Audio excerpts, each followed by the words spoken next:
tanto. Eso apelamos vamos a un especialista como Alejandro Zabaleta, politólogo. Y Alejandro, en relación a lo que marcaba Félix, antes de las primarias nacionales, la sensación era que Milei, o por lo menos lo que se desprendía de las distintas consultoras, encuestadoras, afirmaban que Milei estaba en caída y que todo se iba a dilucidar entre el Frente de Todos o Unión por la Patria y Juntos por el Cambio. Pero, sin embargo, sorprendieron los resultados y Javier Milei picó en punta. ¿Por qué sucede esto? ¿Qué implica esto de cara a lo que viene a las generales? Bien, la dinámica que vemos ahora, hoy, en estas elecciones, estimo yo que la hemos visto pocas veces o no la vimos nunca.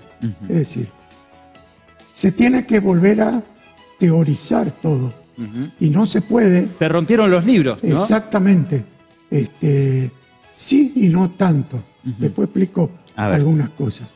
Pero la característica de estas elecciones es particular, tiene que ver con el momento político, social y económico. Eso en primer lugar para destacar. Claro. ¿Por qué? Porque vemos que la clase media, volvemos a repetir, está tomando un eje totalmente en contra de sí misma, de sus propios intereses, que va en busca de alguien que le está diciendo en la cara que no le va a otorgar nada. Al contrario, ¿sí? Le va a dejar sin educación, sin salud, sin trabajo. Esa clase media, gran clase media argentina, vota a ese personaje, ¿sí? Es como pedir al asesino que te ayude. Bueno, es una definición fuerte, Ale, pero muchos conjeturan también que en realidad el votante de Milei es bastante heterogéneo, no es solamente de la clase media, sino algunos dicen incluso de sectores o clases sociales bajas, también votaron por Milei. Sí. Sea una particularidad, o por lo menos sea una particularidad en Nosotros podemos ver una cosa. Él tiene votantes de ultraderecha. ¿Por qué? Porque siempre existió en la historia argentina gente que pensaba así. Está muy caracterizado en su candidata a vicepresidente. Ahora, nosotros vemos que ahora gente de estratos muy bajos en la sociedad ha votado por él, lo predica, ¿sí? Y sueña con que él sea presidente. Cuando uno le interpela, lo hemos visto en medios de comunicación, a esa gente dice, no va a pasar esto, no va a pasar. Ahora, en el mundo hay una resurrección de la ultraderecha. Tenemos en Italia, tenemos en Hungría, tenemos en Francia. Bueno, Francia siempre estuvo a los Le Pen, pero nosotros estamos viendo que el mundo vivió a Trump, lo vivió a Bolsonaro, está Vox en España. Entonces vemos que en todo el espectro mundial la ultraderecha vuelve con un discurso en contra de la gente, ¿sí? Mayormente, en cada lugar con sus propias características. ¿Sí? Así es. Tendríamos que pensar ya 10 días después de las primarias que un poquito más del 30% votó a Milei, o tendríamos que pensar que más del 70% eligió otra propuesta que no es la Libertad Avanza. Mire, hoy Timerman sacó unas encuestas que creo que las van a pasar y la cosa no cambia hasta este momento, ¿sí? La gente adoptó a Milei como su candidato mayoritario. Se cumple la teoría de CFK de los 3/3. Ahora, primero Milei, segundo Bullrich y tercero Massa, ¿sí? En lo que va de este momento tan álgido. ¿Cómo va a poder, por ejemplo, el peronismo remontar? ¿Sí? ¿De dónde va a adquirir votos para poder superar a Milei? ¿Cómo va a ser la campaña en este momento? ¿Sí? Por más que se publique, ¿sí?, en todos los medios de comunicación lo que dice Milei, la decisión de la gente hasta ahora no cambia.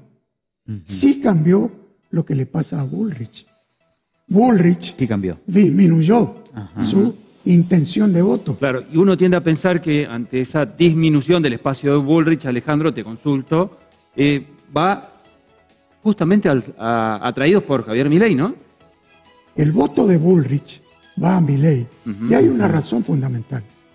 Bullrich hizo una campaña basada en la violencia, en la promesa de violencia. ¿Sí? Todo el sector que venía de Rodríguez Larreta, ¿sí?, que tendría que ir hacia Bullrich, fue hacia el candidato Milei.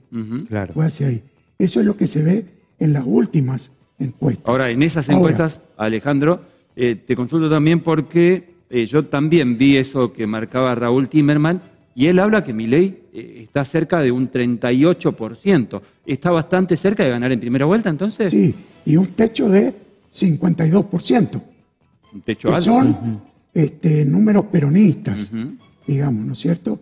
Eso es lo que salió hasta ahora. Bueno, según esa encuesta Timerman, Massa no estaría entrando en el balotaje. Exacto. Ahora, Alejandro, ¿y cómo hacemos para creer en las encuestas cuando, por ejemplo, en el resultado de las PASO nacionales la pifiaron y bastante, ¿no? Y por lejos. Muchos de ellos decían, no, Milei está en el tercer lugar y terminó siendo primero. Y a partir de lo que sucedió ahí, ¿cómo hacemos para confiar en las encuestas? No, primero, no se puede confiar.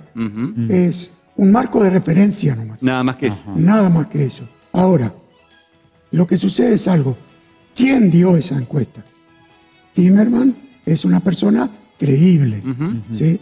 Nosotros tenemos, por ejemplo, medios de comunicación, no puedo decir el nombre, pero que dan encuestas que son encuestas de campaña.